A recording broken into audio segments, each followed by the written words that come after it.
What up, everybody? Like the Skull and Magic here. Today is Friday night chill, guys. So, you know what we're doing here. We're just gonna slap open some packets here and hopefully get some sweetness. I'm really just kind of looking for Tevel or Teval and some sort of like fancy schmancy art. That's really the only primary objective I have for this entire box breaking. Is just to get that guy, and then that way we can kind of set our sights and not be disappointed. Of course, apparently you can get fetch lands even in these play boosters. I don't know if that's true, but I saw the professor had said that. So, you know, who really knows for sure? But I guess it is possible, right? In addition, of course, a Ugin would be very much welcome. Obviously, just because its sheer power is just very good. Let's go middle. Middle seems to be the hot stuff. So let's do a middle break tonight and see how we do. I hope you all had a good work week if you did do some work for school. And here's to the nice summer coming up. And yeah, we're just going to be looking for that Sultai Commander. I'm going to build a deck around that particular card. So it would be nice just to kind of do like kind of a nice fancy art. And I'm really not sad about just opening this stuff in general. It's just been very satisfying. It's just been a good experience so far. So it looks like we're going to get like a rare and a mythic. This one is the little Simic enchantment here, so that's pretty cool.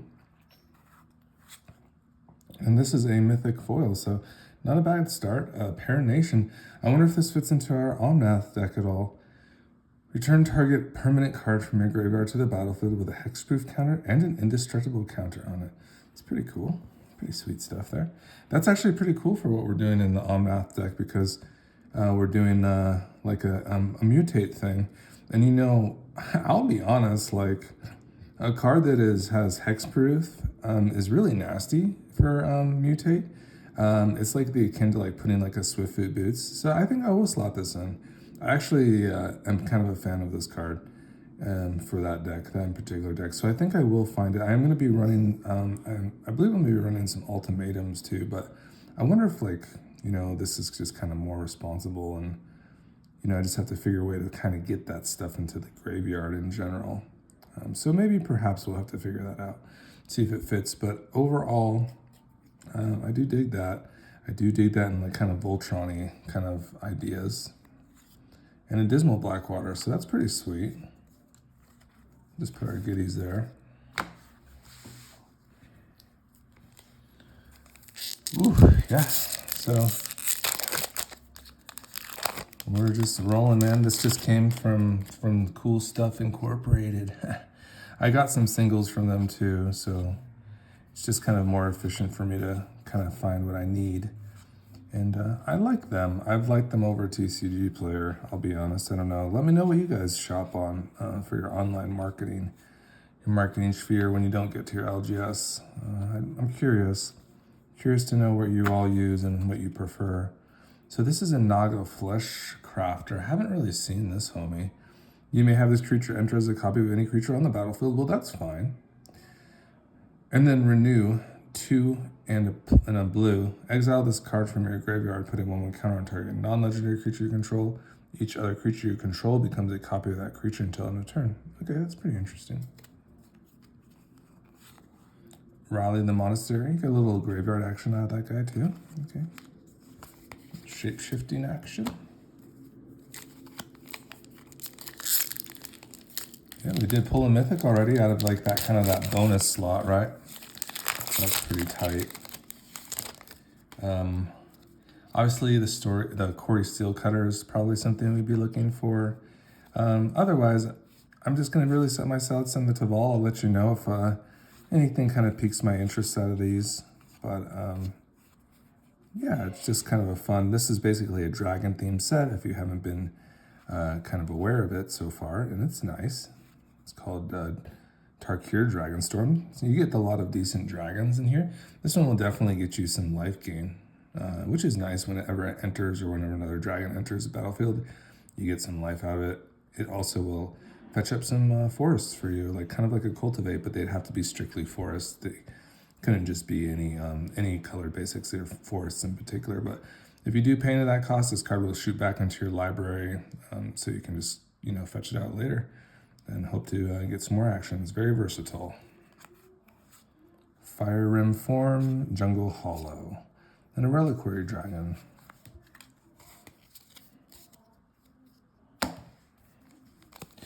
I can sense it, guys. You know I'm psychic, right? I proved it with my Mistveil Village. I'm feeling Ugin-esque, a mythic of some sort here. Some sort of mythic is hiding in this midst here. These are all, these booster boxes, you never leave totally empty-handed. I mean, you could really, but do you really? I don't know. I don't think so. Some sort of fancy schmancy card here. Let's see. Is it a rare? It is a rare, but it isn't some interesting kind of look here. Hey, a Siegebreaker. That's pretty sweet. That's not a bad hit. And I like that art. That's kind of nice to get it in the fancy schmancy. I have a couple versions of this in the less schmancy fancy version. I feel like this is just like a Ring Wraith card. I don't know. I feel like this is just like Wraith Tribal. I feel like you can probably build like a Ring Wraith from the Lord of the Rings kind of nasty enter the battlefield, kind of nasty Mardu thing with this. I think that would be the way. Gormag Watch, Scored Barns, and a Spirit. So getting ready for the Magic Con coming up. It'll be near my birthday in June. So kind of easy to remember that it's coming up soon, sooner than later. What I plan to do over the summer is, obviously bring you guys some content, probably more often than you'd expect because it's just a summer vacation. So expect that. Probably expect a decent amount more lives. I feel like lives are just kind of a good exposure type of thing. It's just kind of a way to get yourself out there. So I think those are always decent. And yeah, other than that, I'll probably just, playing a little poker at the casinos, just a little bit, but mostly just enjoying the casinos in general.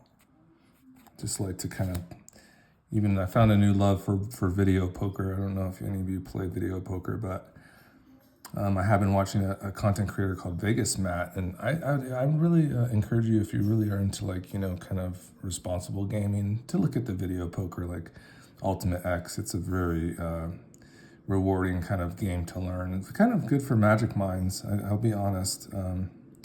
I do like that one a lot. Very mathematical, very mathematical. You can play fast too. I haven't really seen too much of this card. It's just one of those enchantments that you get like double modes for it. So that's pretty good. All these interesting enchantments are always definitely stuff to look into. Dragonfire Blade, I did see this. I think I did see this in maybe one of Spike's new builds. I think he was doing things like with, like cheap casting cost artifacts, like to turn on the opal. And then I think this would is it the Fervent Champion? It's like a knight basically that can, get that equip costs reduced. So that's always an interesting one for sure. And then lie in wait. So there's that.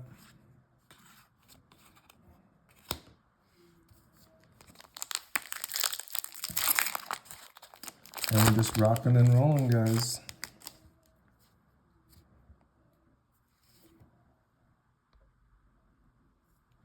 Hopefully we didn't lose too much of action there. If we did, so sorry.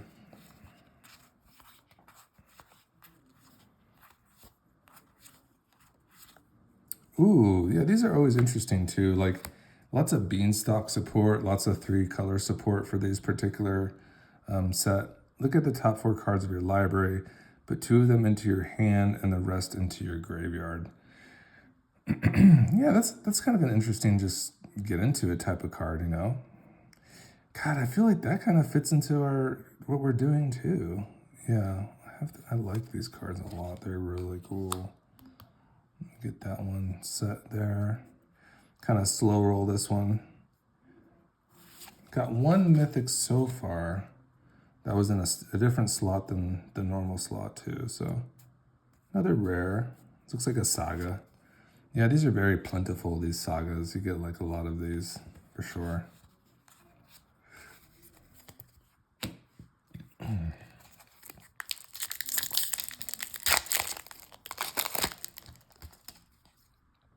All right, come on, Tibble. I love you. I love you in that nice, sweet art. We did like a arena gameplay video not too long ago. It popped the hell out. I don't know what happened, but people were really jonesing for that commander. I'll tell you that. It was kind of a seamless one. It just kind of reminded me of Maria, actually. It's like a Sultai Maria. I don't know. It just loves artifacts. It could, you know, delve into your graveyard, play. Oh, this I got the Moraine River Regent. And yeah, just basically pay generic mana into your generic spells in your graveyard and by delving, and it's fantastic. You know, that's just the way. All right, we got 3 more chances here for a Corey. We'll settle for any like sweet hit here, you know, obviously before stopping. We'll keep. Oh, there's something really sick in the back, guys. Like that, it's like really tight. Who knows? It could be something really good, but might be just like an uncommon. It's like hard to tell. It's sometimes hard to tell, you know. Yeah, I kind of have to like kind of hide this a little because it looks pretty fancy. Not gonna lie. I bet like the commander or what do you mean the collector's packs are probably pretty crazy to open, huh? I just not into my price range, guys. Hey, Warden of the Grove, that's fantastic. This is a nice little Hydra. So we do love that. Definitely love Hydras, and the 1/1 counter things is always very intriguing. At the beginning of your end step, put a 1/1 counter on this creature. So it just enables its own counters. We love that. Whenever another non-token creature you control enters, it endures X, where X is the number of counters on this creature. Wow. So you could create those 1/1 spirits. You can go wide. You can put additional counters on the creatures that come in. So it enables the tokens. Oh yeah, this has to go into my R1 deck. And you know, I think I did test this card a little bit and I like kind of wanted to go Hydras. So I think like eventually we will kind of like co-op this Arwen deck and make it a little spicy and like look into Hydras. Because I want to go pretty big with Arwen. I feel like she's a commander that can like go real big. So yeah, that'll be cool. I'm really hoping for like a mythic here for a mythic sweat. It's just an uncommon. It's just like this crazy Keru Goalkeeper. Look at this freaking art. I don't know. It's just crazy. Like the detail kind of reminds me a little bit of Ikoria, like kind of going all out on these like sweet uncommons. And that's a sweet uncommon for sure. I mean, that's like kind of a combo-y card. I was considering putting this in my Tibble deck. It may have some more legs, like with some of the add-ons that we put into that particular deck. So I'm not like totally gonna say no. I do know I want to run the spree cards in the Tevil deck because it's basically, you know, you lose life based on mana cost, and the sprees can just be paid with generic mana. So I definitely want to look into that. I know this is like by one or more instances, so you definitely want to have like instances of just like single times, you know, to really kind of maximize that ability, you know, or low cost things to kind of continuously, you know, build into that rather than just like one fell swoop of removing cards. Interesting card in general, and I'm really kind of glad that I got it in that frame. That is cool for me.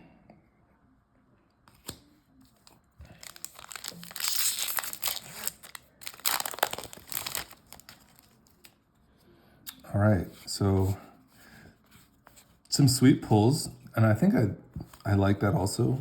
I don't know if you all like that. Like when you're just kind of opening packs, you kind of discover, see some cards might stand out to you. Like this kind of keyword soup, Dragon Sniper. Just look at all those keywords. Why does it have so many keywords? What are you gonna do with all that? And of course, like, when as you build decks, you can always go back to your bulk and kind of, oh, I do have that card, I do have that available. These are very interesting and constructed too now. Just the little removal possibility, or just like a creature on the other side, and really kind of an interesting enter the battlefield trigger. Kind of interesting card, huh? Jump, jump, jump. It's a mythic. It's a 5/5 mythic. Hold on, let me kind of work my brain a little bit here. 5/5 mythic in Tarkir. It's a dragon. I'm testing you all too. Is it it could be a dragon, I suppose. It's not an overlord, that's in a different set, man. But it's a 5/5, huh? What weird stats for a green card in this set? I don't know too much about it. What is it? Oh, wow! Hey, man. Oh, nice. Let's go, baby. Another Hoofenstein. Dude, I've been rocking the hoofs, guys. I've been rocking these. Oh, baby. Just you freaking know it. You know it. You know it. Yes. That's the hoof. I was like, what incarnation is this card? I was like, it didn't make any sense of like, I haven't seen many mythics being played in standard that are 5/5 base stats. It's because it's a bomb. You don't think of it as a 5/5. A crater hoof, is hitting the board and just slamming, as God who knows what, usually, and just winning games. So, yeah, that's pretty sweet. Very sweet. Oh, and we got a little cool little silhouette land there, guys. Beautiful.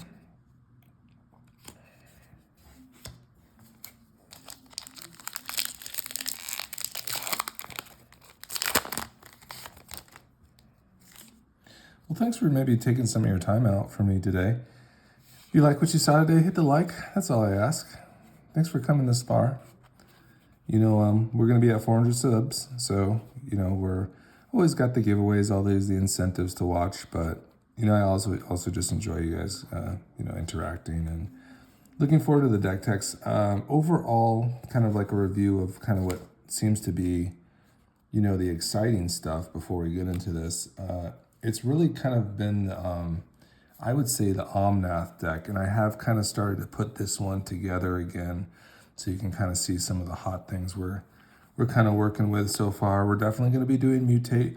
We're going to do a little bit of upgrades, because just some new cards have come out, like Beanstalk and such. And I do want to do Marchesa because I want to do like the Leyline Binding. I want to do the Casualties. I want to do the Kogla stuff. I want to do like the targeting and kind of crime synergy, because I feel like that's just a lot of gasoline for us. And of course, there's just some beautiful cards here. So be on the look for that. I've just kind of started to slot this in piece decks together, of course, that are just, the bomb. So yeah, we'll definitely be doing the Omnath thing. I know that's very popular. I wouldn't mind coming back to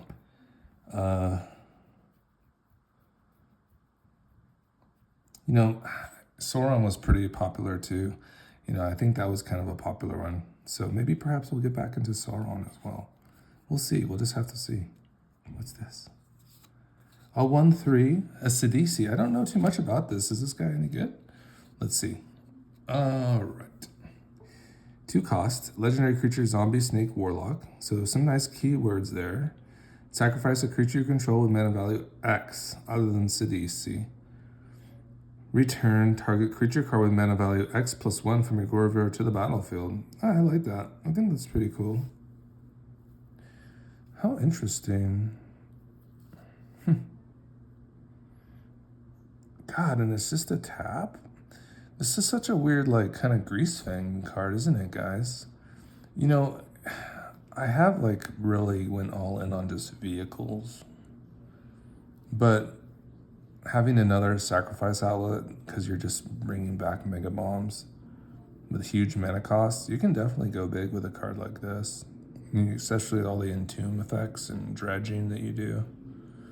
So this is actually a really cool card. Yeah, I think it's very cool. Yeah, I'll be looking out for this guy for sure. I think we'll do one more for the road. What I like to do with these kind of pack openings is just kind of like, do a column on video, then like do a column off stream. If I get anything like, big out of it, I'll usually like do a short and kind of recap the goodies that I got. And then I can just kind of take my time and, really, really kind of enjoy. But this is fun for me too, just to kind of look at some of these cards with you guys.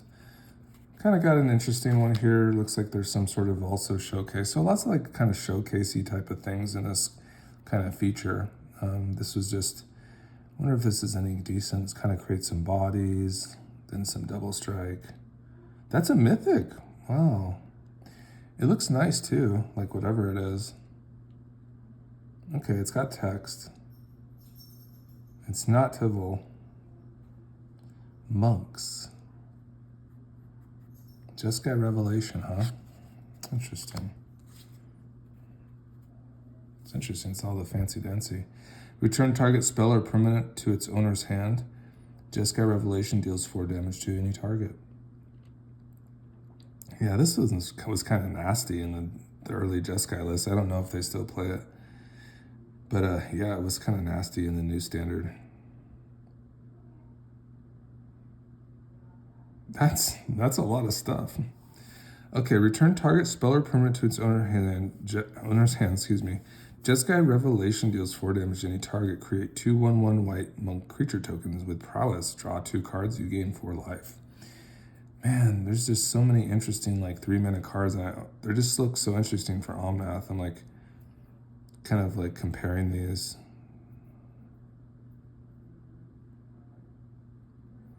Let's just like do a little fun thing here. I'm just kind of curious, like,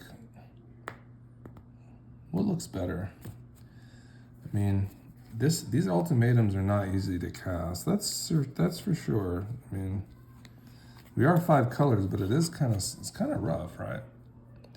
I didn't really consider like that. It might be, the mana might be rough on these ultimatums. I wonder if like a Jeskai Revelation just makes more sense for our Omnath deck. It kind of does, doesn't it? Well, I definitely will think about it, guys. But thanks for joining me today. This was super fun. Hope you have a great day. Bye-bye.